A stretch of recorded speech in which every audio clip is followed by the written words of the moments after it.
聯邦政府公布新法規，容許加拿大郵務公司儲存同運輸受管制槍械，為今年秋季開始嘅回購槍械計劃做準備。梅志輝報導。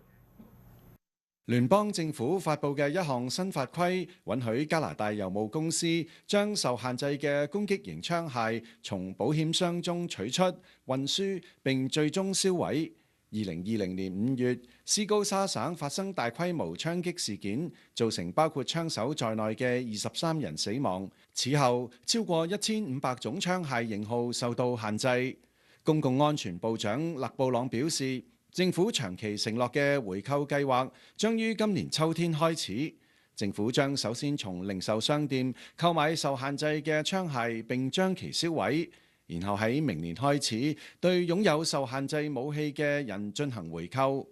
此前，加拿大郵務公司曾經表示，出於安全考慮，唔會俾員工參與槍械回購計劃嘅運輸。至今，刑法對於擁有受限制攻擊型槍械嘅特赦已經2度延長，並於2025年10月30日到期。